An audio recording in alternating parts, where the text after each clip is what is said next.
Hey, hey, hey. All right, let's try this again. Let's try this again. My name is Karen Medeiros, and today we are launching episode number 2 of our Wonder Woman series, where I'm going to interview Tiffany Metherall, if it works. We practiced, and we were able to go live with one another, and I don't know why we couldn't before, but we're gonna, yay! It's working. I'm gonna bring him on camera. Bring camera. Needed to think positive and do it again. What's going on, ladies? Thank you for joining us. Yeah! It worked. Oh my goodness. Okay, let me just fix this positioning here. There. Good morning, Carly. Good morning, Carrie. Good morning, Agata. Oh, it's that thing again. Hold on.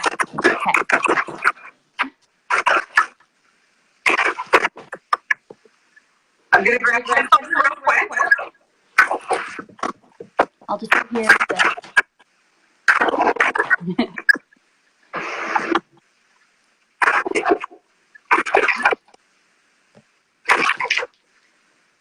Me?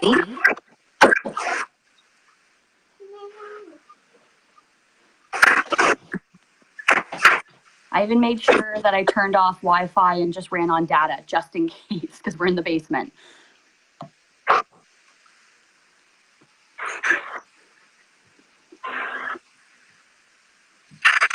Hi guys.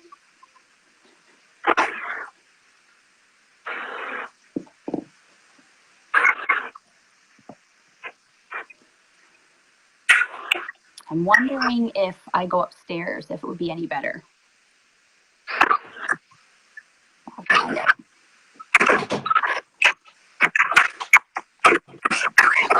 What do you think? Do you think I should go upstairs and try? I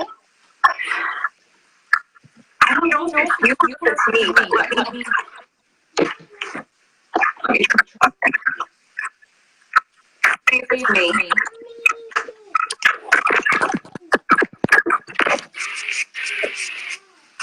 All right. Do you have headphones? I've got a microphone. Don't know if I've got any headphones sitting around. Tell you the truth. I can try and mic up. No, it's okay. I think is that better? I don't hear it as much now. You guys will have to let me know if you can hear the echo. I think it's me. I don't know why it doesn't happen. It's just our two phones together. Maybe. It doesn't want to work. Okay, one sec.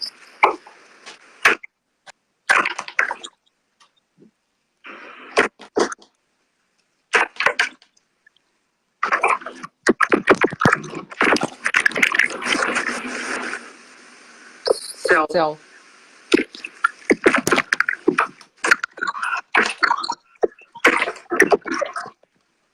Let me try and run up and see if it's just because I'm in the basement.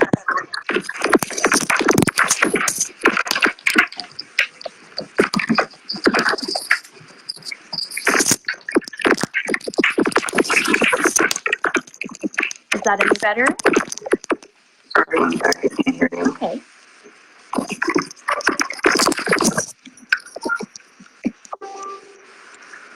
Is that a little better? What do you guys think? Does it sound better?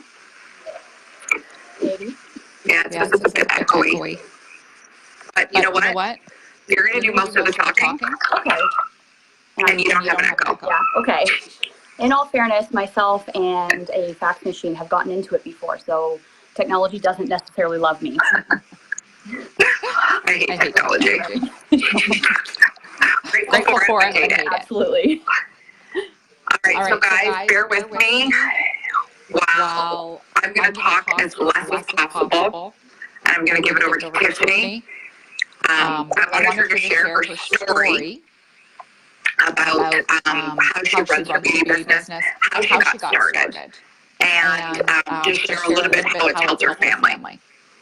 So you want to share how you got started? Sure, I sure can. I actually have been a certified makeup artist for about 12 years, almost 13 now. And I had a lot of clients sit in my chair and basically tell me the skin conditions they have, the skin sensitivities they have, the allergies they have, all this stuff, and more. I ended up with more clients with these issues. And myself included, I ended up, my rosacea kicked into high gear after I had my daughter. And so I was looking for a company that I could use that had great coverage, really good pigments, everything that would be comparable to the stuff I was already using, but that was safe for a lot of different skin types, because I ended up with so many skin types in front of me. So started doing a lot of research in terms of ingredients and the way they were made, and some organic, vegan, gluten-free options, all that kind of stuff, and stumbled upon Younique. And it just so happened that a friend of mine, her sister-in-law, was selling it. And so I touched base. So, what's up, Nicole? And touched base with her and got to try some of the products and absolutely fell in love. So started purchasing it as a customer first, and then ended up that both of them were really great friends. And they're like, look, I can't take your money anymore. You just need to get the kit and purchase it for yourself and your bridal clients, which, I mean, you know, that's an amazing friend right there. And so I did. So I ended up just buying it for the discount, and look at me now. Started selling it about 4 or 5 months later when people kept asking me, why are you not selling this stuff? And I went, you know, I don't really have a good answer for you. So I'm going to try it. And I did. So I'm about 1.5 years in now. Awesome. And you being a makeup artist. You being a makeup artist. You still use other lines of makeup. Actually, I switched my whole pro kit over to Younique. Oh, you did? Yeah, the only thing that I use that's not Younique is one of our lip stains, and I use from a different company. Other than that, my entire pro kit is Younique. And how do your clients feel about that? Love it. Love it, love it. I couldn't put crap, sorry for the lack of better term, crap on people's faces anymore. I couldn't do it. You know, there wouldn't be anything worse than having a bride get her makeup done, leaving the next day for her honeymoon and inflamed and reacting and like out to here because of the stuff that I've put on her face. So that was my main reason for switching to Younique. And you've been doing this for 13 years. So you used to use other brands, like higher-end brands. I've used everything. I've used higher-end brands. I used to use a drugstore mascara that I just never swayed from. And most people would recognize it if they saw the bottle for sure. And after that, after trying Younique, I tried the foundation first, then sort of moved on to other products, and I was sold. Plus, our foundation smells good. Can I just comment there? So many people comment on that. They're like, oh my God, this smells great. I'm like, yeah, it doesn't smell like chemicals. It's really good. Yeah. Nice. So can you share a little bit of what Younique has done for you? Like, you know, is it financial? Is it community? What do you love about it? It was absolutely financial when I first started. So in 2017, my husband got really, really sick and ended up being in a medically induced coma for a couple of months. Ended up being airlifted out to Toronto and was sort of fast-tracked through the lung transplant program. So he was put on high priority list, and he ended up getting a double lung transplant in June of 2017. So after that, he obviously wasn't working. I had put my current career that I had just finished building after a couple of years in real estate. I had to put that on hold, and I'm very thankful that I had a team that could help me out and sort of finish, you know, helping my clients out when I sort of took a break from it to take care of him and my daughter. And yeah, so after he finally, we spent about 4 months in the hospital.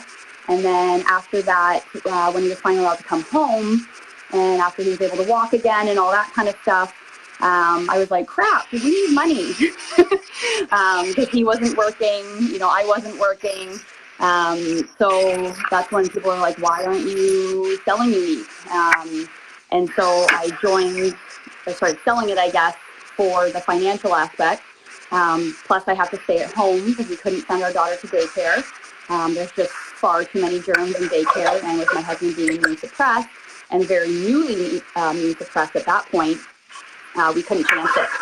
So I had to keep her home and still try and find a way to bring some kind of, financial aspect into the home, because as much as the Trillium Foundation covers a lot of the cost of medication, there still is some cost of medication per month out of our pocket. And it's amazing to see how much they cover and how much it actually costs for all of these medications that people get.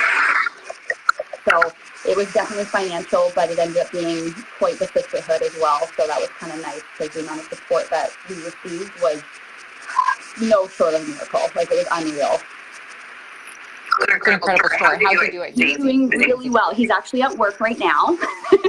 Nice. He got cleared to work back in November, and actually 10 months post transplant. They usually say it takes about a couple of years to get back into sort of normal life.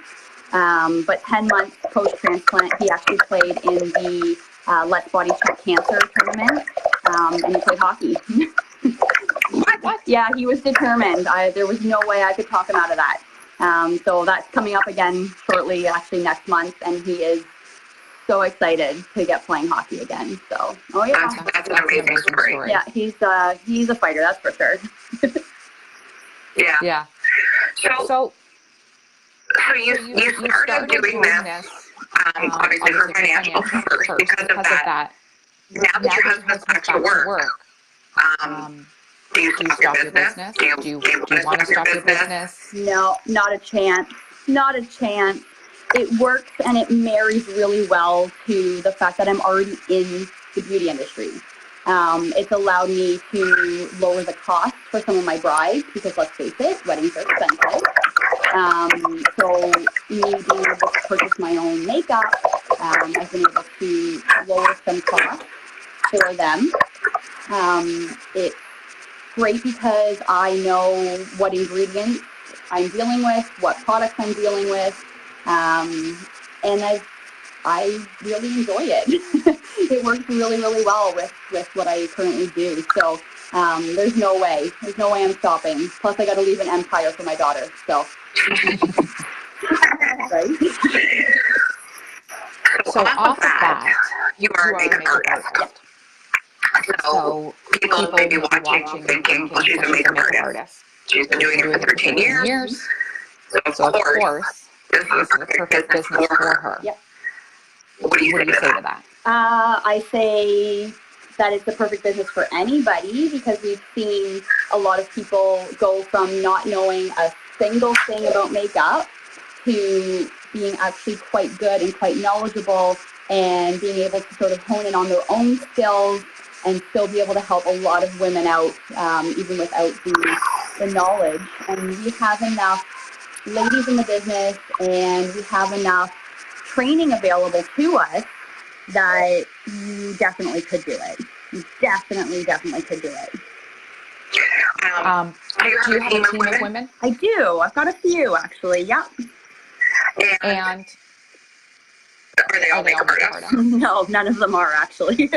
One of them really would like to become one, so she's going to come with me and do weddings and learn how that side of the business works. But this sort of gives her an opportunity to kind of develop a portfolio and work on her skills as well, to be able to do that eventually. But the rest of them are not makeup artists. They do a great job, but they're not makeup artists. So. And you're a mom Mm-hmm. to how old is your child? She's about 3.5 now. So she's 3.5, so she does not go to school. Not yet. She's good. So how does this business work with you having a child at home? It does, because this is the first time in my life in 13 years that I have been able to do makeup as my full-time career. it's always been my side career to something else that I do full time. And then I teach dance a couple nights a week, but that's more of a passion than it is a paycheck. It's a good paycheck, don't get me wrong, but it's more of a passion than it is my income. So this has been the first time that I've ever been able to do makeup as my sole career. So it's worked really well because then I can stay home with her through the week, work from my phone, and then on weekends when more people are around, I go do my bridal clients and whatnot, because let's face it, most weddings are on weekends. So it sort of helps supplement that income, and it's almost taking over it, to tell you the truth. So That's amazing. Yeah, really happy about that. That's amazing. We're going to keep this short because the echo. Yeah. But do you have any advice for anyone? If somebody's asked you and said, Tiffany, can I do this? Is it something that I can do? Definitely. And do I have to quit my job? Do I have to do it full time like you? Or is it just for people who are good at makeup? Definitely not. Very, very truthfully, definitely not. We have a lot of ladies that are part of Unique that have full-time careers as well as work the business, and work the business really well on top of it. You have to be really good at time management if you're going to do that, but I know a lot of my girls are trying to get to the point where maybe they can quit their job and just work from home. I mean, I've got one person that's in post-concussion syndrome right now, so she can't get a lot of screen time, but still manages to make it work. Plus, like 10 other jobs, I swear she works like 100 different things, but it really is for everybody, because it just depends on how much you want out of it and how much you're willing to put into it, and sort of what your motivating factors are. So anybody, which are all completely different. That's it. Everyone I've talked to has been completely different. Yeah, there's some people who are desires are to make $75 a week, $300 a month. That's $75 a week. Right, when you look at $500 a month, $1,000, and then there's people who have desires, much higher. But I think we want to remind everyone it doesn't matter of your desire, whether it's zero just to get and make a discount and friends be around. That's right. A bunch of us badass beauties, right? It's for you. Yeah. Right. Very well said. All right. Well, I want to thank you. I apologize to everyone for the sound, the echo. It happens.